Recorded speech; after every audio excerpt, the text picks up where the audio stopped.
thank you very much. It's a pleasure to be here, and I must say it's quite a sea of faces out there.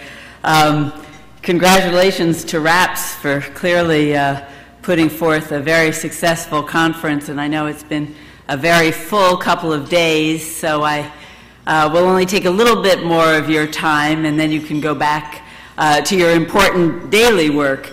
But it really is a delight to be here with you today and have the opportunity to speak to such a distinguished audience of highly skilled professionals who act in partnership with the FDA to achieve the important mission of protecting the health of the public. As someone who spent the majority of my career in public health, I had heard of the Regulatory Affairs Professional Society, but I did not have a full appreciation of your mission and its importance until I took on this new role 4 months ago. And even though I had served in many previous public health roles, including positions within the National Institutes of Health and the Department of Health and Human Services, I can honestly say that I didn't really have a full appreciation of the vast scope of the FDA's regulatory mission and the complexity of the task ahead.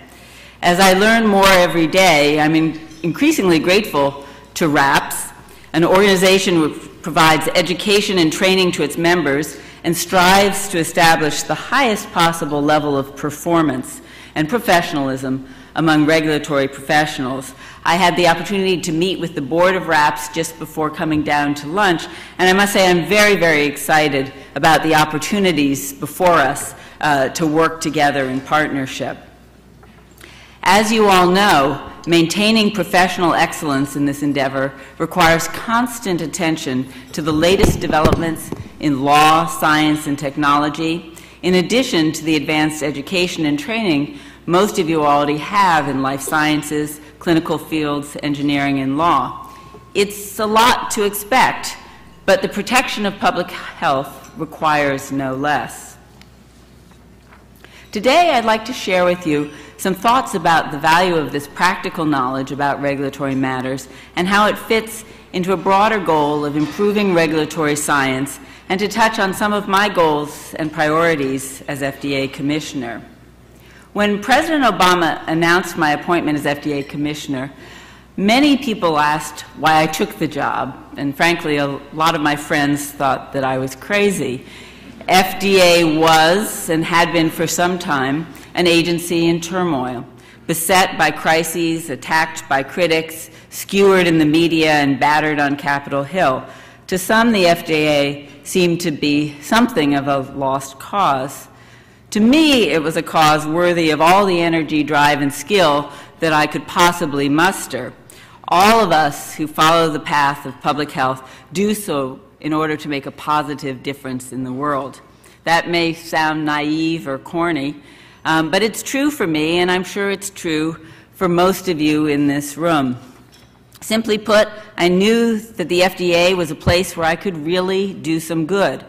And I consider myself truly fortunate to have been offered the opportunity to lead the FDA through this period of transition and change. The late Senator Edward Kennedy, who will be remembered as one of the greatest champions of public health in our nation's history, once called the FDA the most important agency in the U.S. government. If that sounds like an overstatement, consider that 1/4 of every consumer dollar is spent on products regulated by the FDA. FDA has the regulatory authority over almost every drug and medical product and determines which of those products will be on the market, and that we oversee the safety of the vast majority of food, beverages, dietary supplements, and animal food and drugs. The FDA touches the lives of every American every single day in the most fundamental ways, and yet the work we do is underappreciated and misunderstood. A recent Gallup poll, it was just in the papers a few weeks ago, asked Americans to rate the job being done by a range of federal agencies. And I'm sorry to have to report to you that FDA ranked second to last. Perhaps even more disturbing, we ranked below the IRS.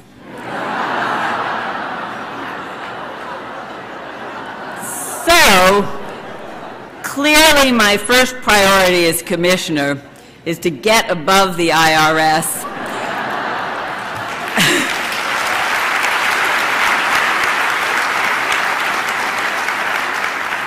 and most importantly, to rebuild public trust and confidence in an agency that's critically important to the health and well-being of all Americans. That begins by shoring up funding and resources for FDA to address the profound and sustained underfunding that sadly came to characterize FDA over far too long a period of time, even as growing demands and new mandates added new significant responsibilities and expectations. I really think that I must be an advocate for the agency and its unique and critical mission, and that I come into the job at a time when people are at last ready to hear about the importance of FDA and, in fact, to support it. As I've spent the last 4 months reaching out to those inside and outside the agency, listening and learning, I've been encouraged and struck by a sense of a renewed interest and commitment.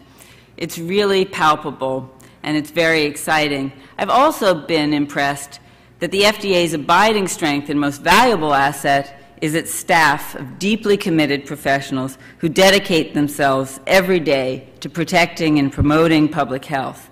They are an extraordinary group, and they have hard jobs. Consider the task of reviewers who must evaluate the scientific data to determine whether an investigational new drug is safe and effective for its intended use.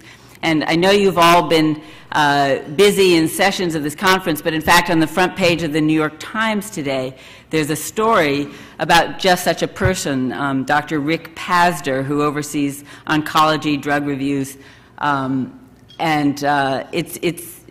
it's quite an interesting piece to read. But anyway, we know that all the drugs that we are asked to look at carry some degree of risk. Therefore, the task is to determine whether the potential risk is outweighed by the therapeutic benefit in relation to the intended use or indication for which it's being considered. Making this decision always involves striking a delicate balance, which is affected by additional factors such as dosage determinations and labeling requirements. Erring on one side may mean exposing patients to an unacceptably high risk of adverse events. Erring on the other side may mean depriving patients of a therapy they really need for a condition which may cause pain, debilitation, or even death. These kinds of decisions require advanced training in medicine, science, and related fields. They also require skill, depth of experience, and something that we don't always identify as a qualification for service in government, but wisdom and common sense.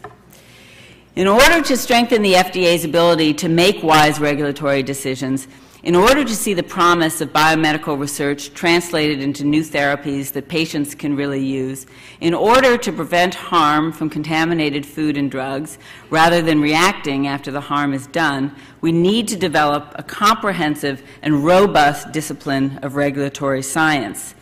The creation of regulatory science as a distinct scientific and academic field of research and endeavor is critically important to the FDA's mission, but it also transcends any one agency or sector. We all share this challenge.